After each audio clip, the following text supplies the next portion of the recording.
Yo soy Rafa Millán. Yo, Mardia Herrero. Y este canal es Psicología y Espiritualidad. Pues el tema o uno de los temas de nuestra civilización, de nuestra cultura y de nuestro tiempo por el que hay que pasar sí o sí, la figura de Jesús de Nazaret, esta vez desde una perspectiva histórica, académica e historiográfica con Antonio Piñero, uno de los mayores especialistas reconocidos a nivel mundial, con más de 50 libros sobre el tema y lo más importante para nosotros que fue profe de Mardía, de una asignatura sobre filosofía griega. Más de 50 libros sobre el tema y más de 50 años consagrados al estudio del Jesús histórico, ¿no? Que esto hace pues que ya tenga una voz a la que merece la pena escuchar. Además, desde las fuentes históricas, yo creo que él tiene en castellano la que es el único libro en el que están traducidos todos los evangelios apócrifos y sinópticos y canónicos directamente desde su lengua original. Y bueno, este es el segundo vídeo que hemos grabado con él. Tenemos uno sobre María Magdalena que ha sido alucinante, que tal vez sea desde una perspectiva como es Antonio Piñero, pues académica, histórica y científica, lo más interesante desde esa perspectiva que hay en YouTube sobre María Magdalena. Ahí es nada, con el gran Antonio Piñero. Después de ver este vídeo lo podéis buscar. Pero seguimos investigando y seguimos buscando a gente que nos aclare un poco estos temas, ¿no? Vamos a seguir grabando algún vídeo sobre el Jesús histórico. Ojalá podamos grabar alguno sobre María Magdalena, pero lo dejamos ahí solo anunciado. Bueno, lo tenemos abierto, toda una serie con personas muy interesantes como Antonio Piñero sobre la figura de Jesús. Y ya está, como siempre os pedimos, lo he dicho ya o no, como grabamos así varias entradillas, no lo sé, pero bueno, ya sabéis lo que os pido, que os suscribáis al canal si lo tenéis a bien y os interesa nuestro contenido, nos hacéis felices y dais sentidos a nuestro trabajo, que nos dejéis un like, que nos dejéis comentarios, que los leemos y respondemos todos los que podemos y leemos todos. Así es, y que lo compartáis en las redes sociales. Eso es, compartirlo en redes sociales y vamos con un vídeo apasionante de una persona que hay que escuchar, una de las voces más autorizadas y cualificadas para hablar nada menos que del Jesús histórico. ¿Quién fue de verdad Jesús de Nazaret? Con Antonio Piñero.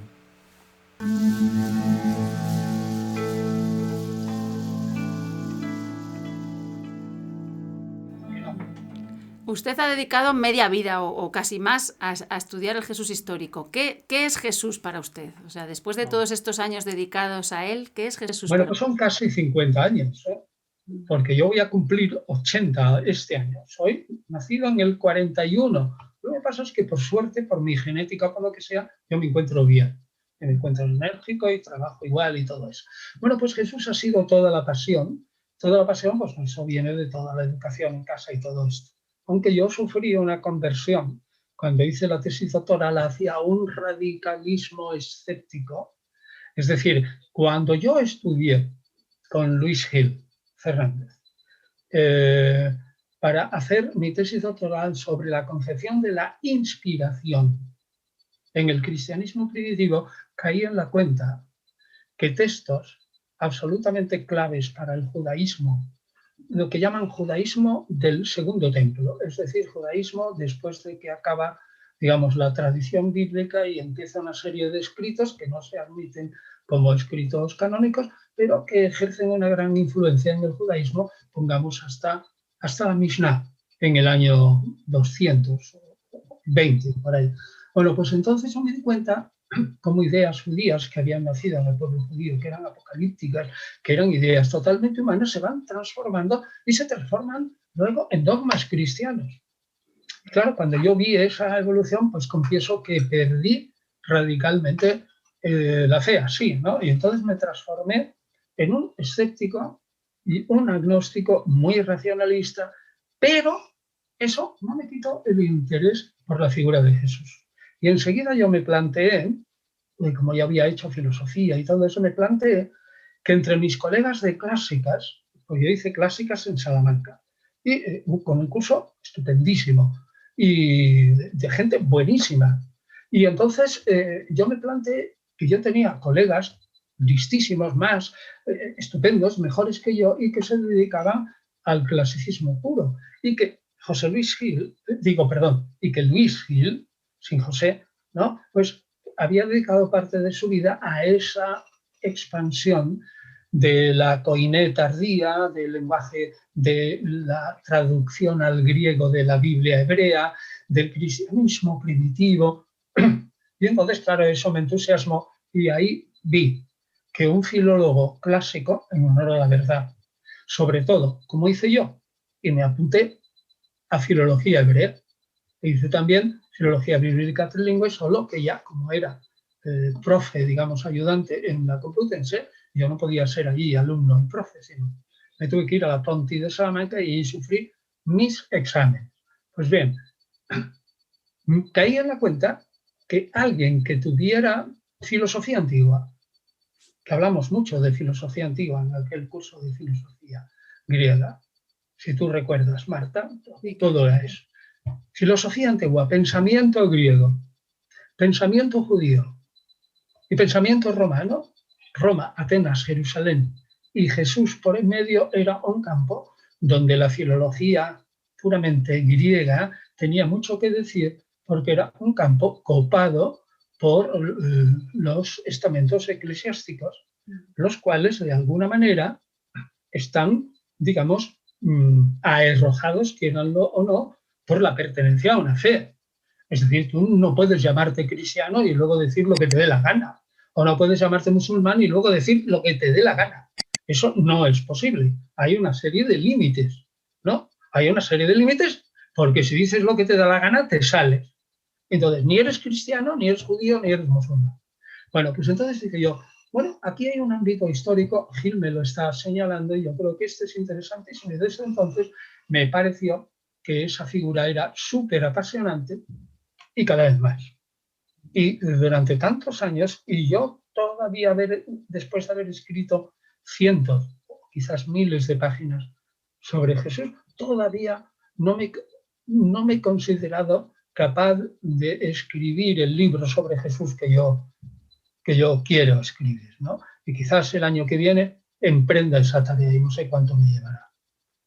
O sea que son casi 50 años en la que de una manera, estudiando lenguas, ¿no? Pues, el griego más tardío, el griego del Nuevo Testamento, la koiné, estudiando hebreo, arameo, y luego un montón de lenguas medio orientales, naturalmente, por la cocina de esas lenguas, ¿no?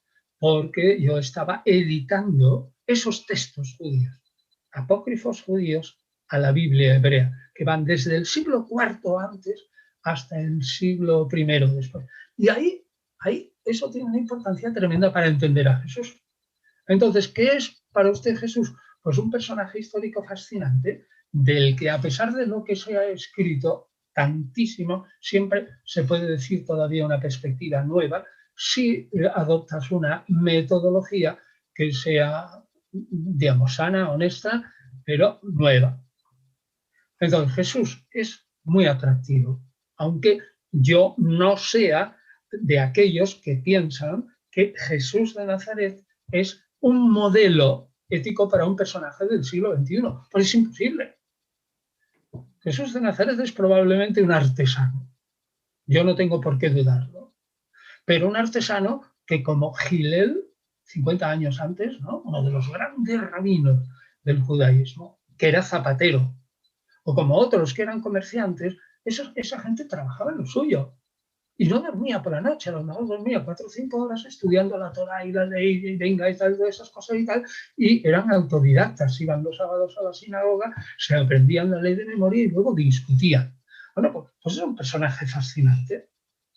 Y ve cómo ese personaje luego es interpretado por Pablo, y cómo a su vez Pablo es reinterpretado por sus discípulos.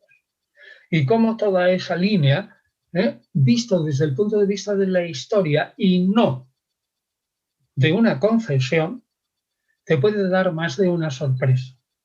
Y si volvemos a la España actual, donde ahora que ya no hay historia sagrada, es decir, que si antes se sabía poco de la religión, ahora los chicos y los jóvenes y entonces saben aún menos, ¿no? Como aquella que me contó, no sé qué, una señora de Jaén, sí, no, un amigo mío de Jaén que vio al ex homo en la mañana del Viernes Santo paseando con su clámide roja, la crucifixión con las espinas y toda la sangre en el rostro, pero en el momento en que el chaval aquel que tenía 3 o 4 años, vio que la clámide roja de púrpura, pues se levantó un viento y la clámide volaba.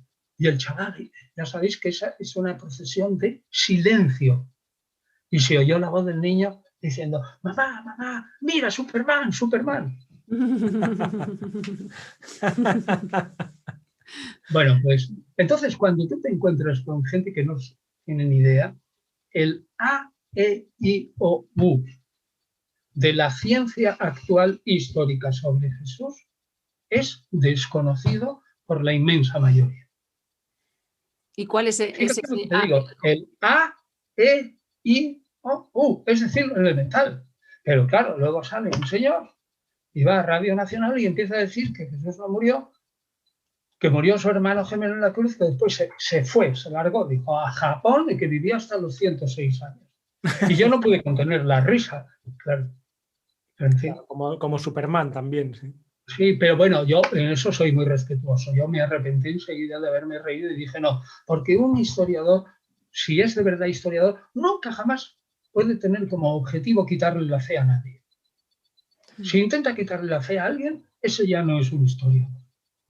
Pues por eso mismo le animamos a que escriba ese libro, aunque en una vida humana nunca se puede llegar a la perfección, y menos con una figura como la de Jesús, porque si no llegará Dan Brown o este otro y lo acabará escribiendo por usted. Así que adelante y escríbalo lo antes posible. Bueno, yo creo que lo voy a hacer, pero ciertamente la escuela de Deusto, con Rafael Aguirre en la cabeza, y Carlos Gil Albiol y otros, opinan en su libro que podemos saber sobre Jesús y todo eso, que es imposible conocer a fondo a Jesús si no se tiene fe. Bueno, yo eso no puedo admitirlo. Yo no puedo admitirlo, porque eso es mezclar teología con historia. Pero en fin, ellos lo admiten. Si te falta fe, estás capitidisminuido para entender a Jesús. Una pregunta, el estudio de tantos, el estudio externo historiográfico de Jesús durante tantos años ha generado transformaciones internas dentro de usted fuertes. No. No. Sinceramente no. No. No, yo creo que en eso mi evolución es muy firme. Lo mismo que mi cara ha cambiado muy poco. En 50 o 60 años, porque tengo fotos. Hay otros a quienes no les reconoces cuando son mayores. Y a mí me reconocen porque mi cara ha cambiado poco. Tampoco mi carácter no es de cambiar mucho y todo eso, no. Yo lo que he ido es profundizando, viendo nuevas perspectivas, afinando, corrigiendo errores de percepción. Parece Pero, que... Sí. No, nada. Jesús era completamente judío, ¿no? Pero ¿se puede concebir que hay algo original en él dentro de su judaísmo? Poco. Si lo estudias, realmente, teniendo en cuenta que las lenguas semíticas evolucionan muy lentamente, que el arameo, por ejemplo, de una inscripción del siglo VIII antes de Cristo en arameo, tiene un arameo parecidísimo al texto del arameo del Talmud del siglo V. Y son 13-14 siglos después, ¿no? Teniendo en cuenta que las lenguas semitas evolucionan mucho más lentamente que las lenguas indoeuropeas, puedo pensar que doctrinas, a pesar de la paralelomanía que ha criticado algún judío, que doctrinas que aparecen en el siglo II en rabinos y todo esto, o antes, se albergaban en el judaísmo hacía mucho tiempo. ¿Me explico? Es decir, que hay... Y entonces, podría decirse que para cada una de las sentencias de Jesús hay algún paralelo dentro de la literatura ética o moral, digamos, del judaísmo. Yo creo que original, Jesús no tiene nada, lo que tiene es una profunda intensificación de lo que es su concepción de la ley y su percepción. Quizás pudiera ser original si es verdad, pero yo ni siquiera estoy totalmente seguro que él puso relativamente en solfa el valor de la Torá, de la ley oral, o sea, la tradición de los padres, y se fue más a una comprensión de la ley por una lectura directa, de algún modo inspirada desde lo alto, porque él era un profeta. Y por lo tanto, si se sentía como un profeta anunciador del reino, de la inmediata venida del reino de Dios, tenía un cierto contacto mayor que los otros con lo divino. Entonces él podía, ahí hay una intensificación, quizás la originalidad está en, si me apuráis un poco, en haber puesto relativamente en solfa la Torá oral para ir a las profundidades. La Torá es la ley, de la ley escrita, lo cual digamos, lo dice perfectamente el Evangelio de Mateo en el capítulo 5, en el Sermón de la Montaña, cuando tenemos las antítesis, donde Mateo ya presenta a Jesús como el Mesías, y un Mesías, según una tradición judía, que cuando llegue la época mesiánica, interpretará la ley. Y puede en algunos aspectos cambiarlo. Mateo está convencido de que Jesús como el Mesías es el nuevo Moisés y puede interpretar la ley. Yo creo que va por el camino correcto. Ese es más o menos la originalidad de Jesús. Algunas interpretaciones, pero si nos vamos a interpretaciones de la ley, los esenios, por ejemplo, en los manuscritos del Mar Muerto tienen cientos y cientos de interpretaciones de la ley que son propias y que no son, digamos, tradicionales, ¿no? Entonces, si le encuentras ahí alguna originalidad, va por ahí, pero no ni en la religión de Jesús, ni en el Dios de Jesús, ni en la relación profunda con el templo, ni en su relación con la ley, ni con Moisés, ni con el prójimo, ni con la observancia profunda de lo que quiso transmitir Moisés. Yo creo que ahí no hay nada esencialmente nuevo en Jesús. Según lo que usted ha estudiado, ¿se sintió él mismo se sintió profeta, se llegó a sentir Mesías? ¿Cuál era su autoconciencia o su conciencia sobre sí mismo? Muy difícil eso de... Es dificilísimo de responder a esa pregunta. Y por una razón muy sencilla. Porque los evangelios son una biografía antigua. Y una biografía antigua no se mete casi nunca en el interior del personaje. Lo que se mete en sus acciones prodigiosas, en sus dichos maravillosos, ¿no? Y en todo eso que puede ser como motivo de ejemplo así, de paradigma, ¿no? Entonces, claro, es difícil saber qué pensaba Jesús, pero a tenor de las veces que sale, digamos, y lo que dice Jesús, nadie es profeta en su tierra, en Marcos 6 y todo eso, yo creo que lo que Jesús se creyó verdaderamente fue profeta. Ahora bien, me parece que estaba rodeado por unos colegas muy celadores de la ley, es decir, había elegido a gente muy fanática, celadores de la ley, celotas de la ley, no del partido celota, que eso se fundará mucho más tarde, pero sí gente que ardía en el celo de la ley, que era capaz de decir, estos señores, a nosotros, samaritanos, que estamos predicando que se tienen que arrepentir porque va a venir el reino de Dios y no nos dan alojamiento, que baje fuego del cielo y arrase su ciudad. Eso, y se quedaron tan tranquilos. Esos son los colegas de Jesús. Yo creo que esos colegas al final de su vida probablemente lo empujaron a que se declarara el Mesías de Israel, pero con una salvedad. Un Mesías parecido a Gedeón en el libro de los Jueces, donde aparece Gedeón obligado por Dios a reducir su ejército, que iba a combatir al día siguiente contra los madianitas, de unos cuantos miles, ¿no?, a reducirlo a 300 hombres, para que quedara claro que el triunfo era de la mano de él, Yahvé, de Dios, y no era de la mano de los hombres. Yo estoy convencido de que Jesús, como muchos otros, estaba convencido de que con la buena voluntad suya y el deseo y la petición y los ruegos y la exposición a los peligros, Dios se apiadaría e instauraría en Jerusalén inmediatamente el reino de Dios. Empezando por el Monte de los Olivos, como dice Zacarías 14. En ese momento en que ya se convence, es posible que Jesús creyera que él era un profeta Mesías. Pero esto es una discusión interminable entre los estudiosos. Y unos estudiosos dicen Jesús jamás se creyó Mesías y otros lo defienden.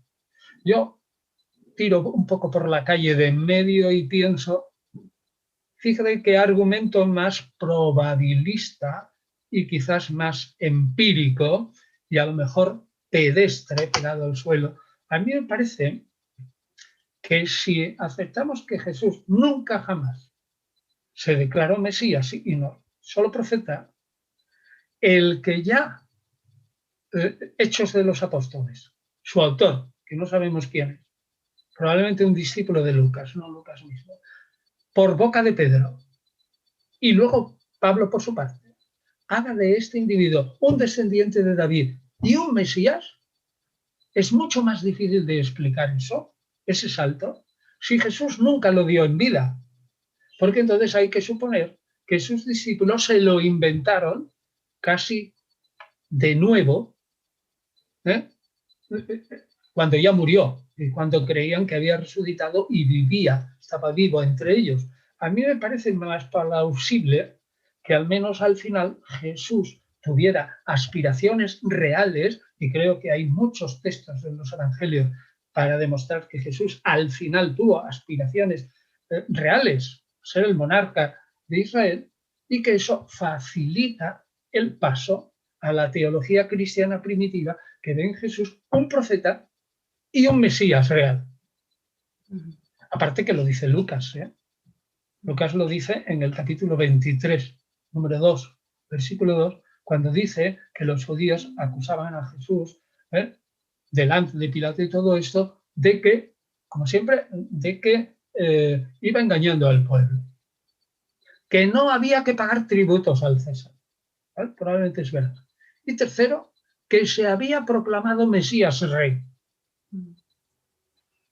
Mucha tela inventarse una acusación si no hay un fundamento, ¿no? Sobre todo sabiendo que ese señor efectivamente estaba en sus manos, pero también tenía sus seguidores y que ya había armado una muy buena en el templo.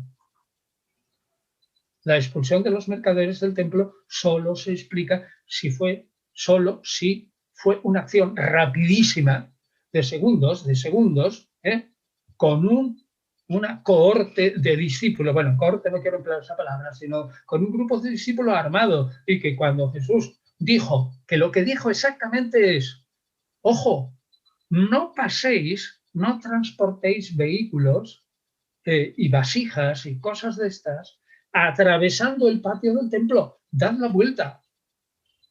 Fijaos en los evangelios cuando se ponen en columnas, que probablemente es eso. Y claro, si tiró monedas al suelo, el caos fue tremendo. Tuvo que salir de allí escapado, porque yo creo que no hubiera durado ni 15 segundos a manos de los banqueros. Porque los banqueros iban armados, tenían esbirros armados. O es que iban a tener ahí medio talento encima de la mesa y no tenían un montón de guardias al lado. Evidentemente, los banqueros del templo tenían una guardia, pero la armó. Entonces tuvo que ser rapidísimo y huyó. Entonces, sin duda alguna, yo creo que Jesús esperaba que el reino de Dios, además lo dice Mateo, el Jesús de Mateo, en el 26. ¿Acaso no podría yo pedir, capítulo 26 o 27, bueno, ahora mismo no sé yo, pero casi siempre de memoria puedo equivocarme, cuando dice, ¿acaso no me es posible a mí pedir a mi Padre que mande 12 legiones de ángeles y que barra a todo el mundo? Pero no quería. ¿Por qué? Porque él no era quien para dictar la voluntad divina. Quien tenía que enviar las legiones de ángeles era Dios, no él. Él era el que iba delante. Así que yo creo que es imposible que Jesús al final de su vida tuviera pretensiones reales y que se creyera el Mesías de Israel. Pero esto no es admitido, ni mucho menos. Es decir, no hay un consenso entre los historiadores. ¿Qué significaba el amor al prójimo para él? He leído en uno de sus libros, me parece que en El Jesús que yo conozco, que es una entrevista que le hacen, me gusta mucho cómo... Muy larga, sí, cómo une dos cosas. Por un lado, la insistencia de Jesús en amar al enemigo, que siempre se ha concebido como esencial, ¿no?, en el cristianismo, por un lado, y por otro lado, la recomendación a sus discípulos de ir armados, o el ataque a los mercaderes del templo, cómo se relacionan ese amor profundo al otro hasta tal punto de amar al enemigo por un lado, y por otro lado, pues esa firmeza, ¿no? Y esa... Perdón, Marta, termina. No, ya está. Adelante. No, es que hay que entender primero qué entendía por enemigo y qué entendía por prójimo. Yo creo que probablemente, como todo judío esencial y fanático religioso como era Jesús, el enemigo es aquel que peca voluntariamente, que se aparta de la ley en público y todo eso, que hace ostentación de ser un pecador. Ese es el enemigo. Y ese enemigo probablemente no manda amarlos. Algunos fariseos los considera así, las diatribas contra los fariseos son tremendas. A quien manda es a esos enemigos que son más bien adversarios y que ve en ellos la potencialidad de la conversión. A esos hay que ganarles por el amor y por las buenas. ¿Y quién es el prójimo? En mi opinión, ya que Jesús es un judío y en todo el contexto, el próximo o prójimo es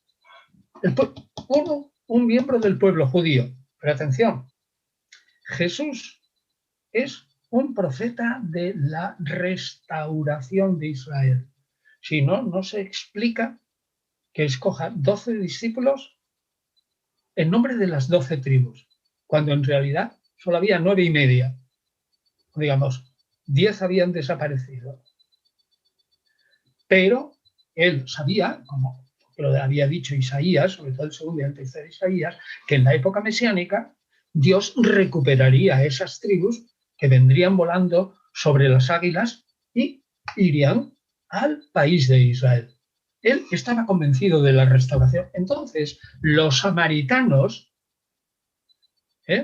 odiados por la mayoría de los judíos colegas de Jesús, eran su prójimo, porque eran, a pesar de que fueran, llamémosle, herejes para entendernos, eran israelitas, desviados, pero israelitas. Es decir, lo que está diciendo es, yo soy un profeta de la restauración de Israel, el Israel que se salvará tendrá 12 tribus y nuestro prójimo no son solamente judíos y galileos, sino también samaritanos. Pero hay un problema grave. En Mateo 10:5 se conserva un dicho de Jesús: no vayáis a ciudades de samaritanos, que algunos creen no auténtico. Dice, no piséis ciudades de samaritanos. Ahora bien, fijaos una cosa, Hechos de los Apóstoles, ¿dónde tiene gran éxito la primera expansión del judeocristianismo fuera de Judea y Galilea? Pues en Fenicia, es decir, el actual Líbano, ¿no? Desde, llamemos, Cesarea, que es judío, ¿no?, hasta Antioquía. Es toda la línea de Tiros, Biblos, Sidón, Beirut y todo eso, todas las ciudades costeras. Entonces, ¿cómo los seguidores inmediatos de Jesús, si Jesús les había dicho no vayáis a pueblos de samaritanos, resulta que aparecen seguidores primeros de Jesús yendo a samaritanos y luego van a gente que está emparentada con los samaritanos, que son esos digamos, sirios de la Celesiria, ¿no?, que tienen tanto que ver con los judíos del norte de Israel. O sea que es posible que el texto de Mateo 10:5 haya que ponerlo en duda, porque no casa con con toda la historia. Bueno, de eso hay mucho, en los evangelios, cosas que no casan. Muy bien, ¿no? ¿Quieres preguntar algo más? Que ya se nos va la hora. No, adelante. ¿Tenías tú alguna pregunta más? No, yo creo que más o menos... No, pero puedes preguntar algo más, porque falta un ratito. Venga, por lo menos 5 minutos más. A mí me interesa mucho saber, a partir de lo que usted ha estudiado, qué era exactamente Dios para Jesús y cómo interpreta usted aquello de amarás a Dios sobre todas las cosas y amarás a los demás como a ti mismo, ¿no? Bueno, pues como lo dice claramente el Evangelio, y creo que es verdad, y es típico de todos los rabinos, y está en Gilel, es realmente el primer precepto de la ley. Amar a Dios y amar al prójimo. Pero según el Levítico 18, el prójimo es el israelita, lo repito. ¿eh? Si os fijáis, desde en el cuarto Esdras, escrito en el año 100, un apócrifo del Antiguo Testamento, y en otros textos, los judíos, bueno, y los esenios, manuscritos del Mar Muerto, estaban convencidos de que quien se salva es Israel. Y 4 gatos, ellos, que los demás se van todos al infierno. Absolutamente todos. Entonces, eso explica esa postura que tú dices, ¿cómo se...? O sea, como decías tú en esa pregunta, no, pues es que un fanático judío está convencido de que los que se van a salvar serán poquísimos. Entre ellos, él y sus amigos. Que es verdad, ¿eh? Bueno, eso es muy duro para decirlo, pero eso es lo que se nota en toda la literatura judía apocalíptica del siglo III, segundo, primero antes y primero después. Muy pocos se salvan, aunque teóricamente se salvan todos. Y en los esenios se salvan ellos solos. ¿Y cuántos eran? Si queremos a Filón, a lo mejor 4.000 que estaban fuera del asentamiento de Qumran, pero en Qumran, que no estaban allí mismo, sino en el entorno, se calcula que podían ser 200 o 300, ¿no?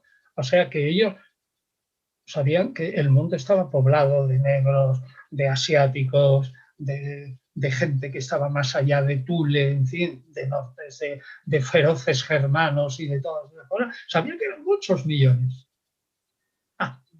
Pero me voy a salvar yo. Y los demás, no importa. Ese es el pensamiento judío. Wow. Pues yo voy a hacer una última pregunta, si me dejas, o penúltima. No, la última, venga. Sin embargo, llevamos aquí 2000 años después, ¿no? Y estamos todavía hablando de Jesús y es sobre él sobre el que se funda una de las grandes tradiciones de la humanidad que luego cuajará como el cristianismo, una religión, una cultura, una macrocultura. Incluso así contamos los años. Incluso contamos los años desde él, ¿no? Luego, ¿qué hay en este rabino o por qué cree usted que ha ocurrido así? ¿Ha sido por cómo se ha ido dando posteriormente? ¿Hay algo en la figura de Jesús que lo haga especialmente, tal vez porque se asemeja más a un arquetipo y entonces sobre él es más fácil montar como todo este aparato cultural? ¿Cómo es que seguimos hablando de él con tanto interés 2000 años después? Si es un creyente, dice que ahí está la mano del Espíritu Santo. Y si no es un creyente y es un sociólogo, dirá, Jesús tuvo la inmensa suerte de caer en las manos de un Pablo de Tarso que le dio la vuelta y lo transformó y lo vendió como una maravillosa mercancía para unos pocos, en el Mediterráneo oriental.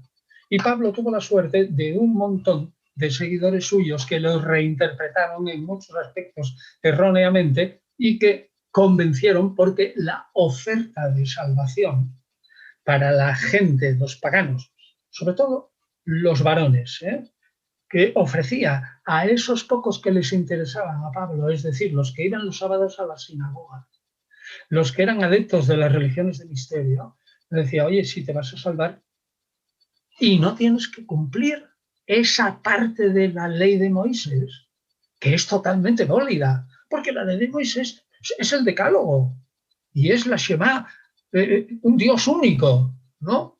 Todas esas cosas pasan luego al Islam. Oye, el Islam es un judaísmo y un cristianismo apócrifo siríaco, te lo aseguro, ¿eh? Es judaísmo un poco marginal y cristianismo, pero sobre todo siríaco, que invadió la península arábiga antes del siglo VI. Bueno, pues entonces resulta, y vuelvo al tema, ¿no? ¿Por qué triunfó Jesús? Bueno, pues porque la oferta era fantástica para estos pocos que necesitaba Israel para salvarse, a saber, no tienes que cumplir esa parte de la ley de Moisés que no te afecta a ti. Porque tú, al creer en Jesús, tú no te haces judío. Tú sigues siendo un gentil, pero crees en Jesús. Y por lo tanto, eso no son leyes para los judíos, que lo cumplan ellos. Y entonces dice el judío, bueno, y perdemos todas las ventajas. Y entonces Pablo en Romanos, sobre todo en 9 y 10, le dice, no, tenéis inmensas ventajas porque soy el pueblo predilecto. Y porque los paganos se van a injertar en Israel y quien se salva solo somos nosotros. ¿Eh? Pero claro, esa oferta era tan impresionante que cautivó. Es decir, la mercadotecnia de Pablo fue de fábula y fue un éxito de fábula. Y esa mercadotecnia siguió con sus discípulos. Y para terminar, según los sociólogos actuales, el crecimiento del cristianismo es exactamente igual, por ejemplo, que el crecimiento del Islam al principio, o que el crecimiento de los que están en Utah, de los mormones, es decir, un 40% por década. Un 40% por década. Hay varias religiones que han crecido en su principio un 40% por década. O sea que no es un fenómeno irreal. Entonces, se explica sociológicamente muy bien porque la oferta, es decir, el que compraba, también lo explico yo, siguiendo a Rodney Stark y en mi libro sobre Pablo, también publicado en Trota, que yo creo que no está mal, y que tiene un capítulo al final sobre el clamoroso éxito de Pablo de Tarso, que responde a eso. Y lo que dice, lo digo yo, bueno, Rodney Stark no lo dice claramente, pero lo digo yo, el que compraba una acción cristiana le costaba mucho. Hombre, porque se apartaba de sus amigos, se apartaba de los dioses de la ciudad, le podían llamar ateo y tal. Pero ¿y lo que ofrecía? La seguridad de que se iban a salvar.